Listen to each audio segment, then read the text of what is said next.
every day was an activity. Well, when Mandela came out of prison, of course, but things were going.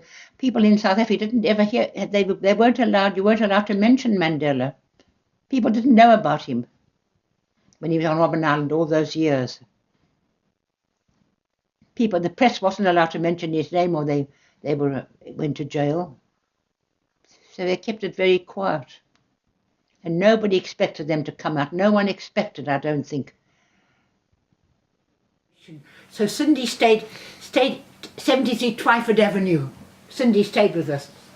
One day, listen, South African, she goes to Camden. She goes to Camden.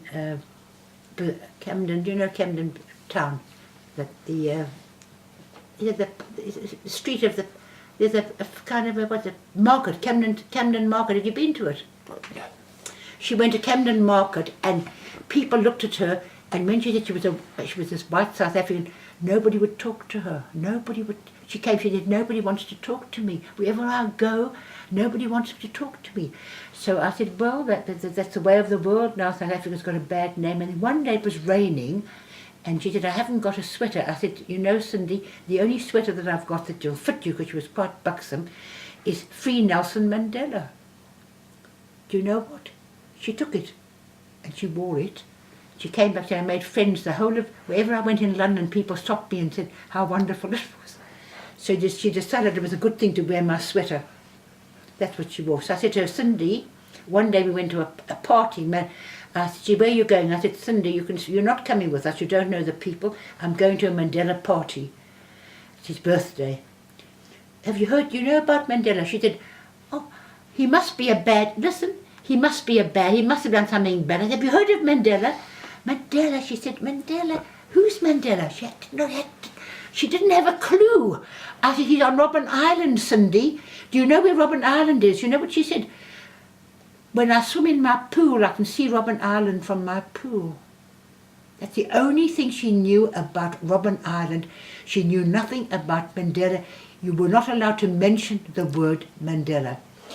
So we had a mug made, a broker the other day, with Mandela on the mug. This guy in Johannesburg was drinking tea. The police arrested him. He was drinking a tea out of a Mandela mug. You couldn't mention the word. Nobody knew about Mandela. There was a secret. Nobody knew he was on Robben Island. Come on. But I'll tell you a story about Robben Island. When Mandela was on Robben Island, the first year he was moving hard stones. We went to the United Nations. We made a complaint, about him moving quarry stones in the hot sun. So they moved him. Then he had wardens. One warden was having trouble with his girlfriend. He couldn't write a letter. Guess who was writing his letters to his girlfriend? Mandela. Can you believe it? And Mac, who was on Robben Island for 12 years, my friend, he was they wanted The Economist to come into the prison. So he wanted, I told you, £100, which we sent him in prison via, but different addresses. And he bribed the wardens. The wardens gave him cigarettes and gave him the newspapers. Can you believe it? They bribed the wardens on Robben Island.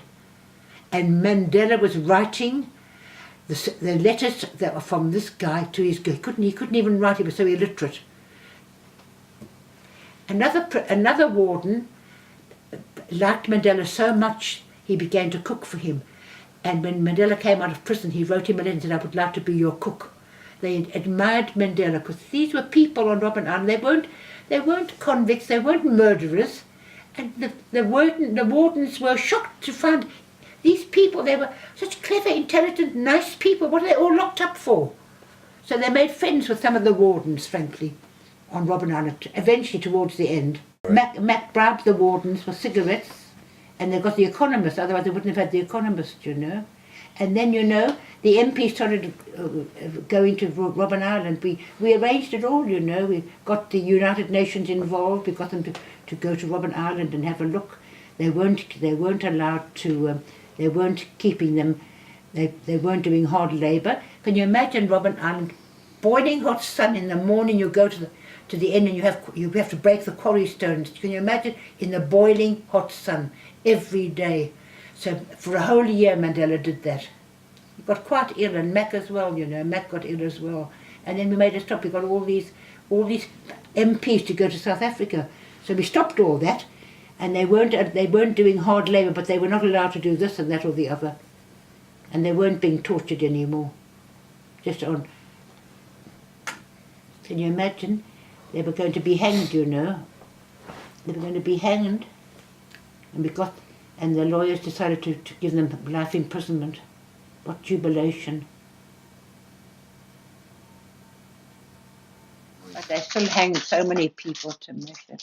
I mean, so many people. When you think of activities of 30 years on the steps of St. Martin's in the Field, so many people, political prisoners, were hanged, you know, because the death penalty was in force. Black prisoners, the only first white prisoner was Bob Harris, who was a member of the Liberal Party. They had a military wing, and Neil Agate. Neil Agate wasn't. Well, he was found hanging in prison, but they hanged Bob Harris. First white political prisoner to be hanged.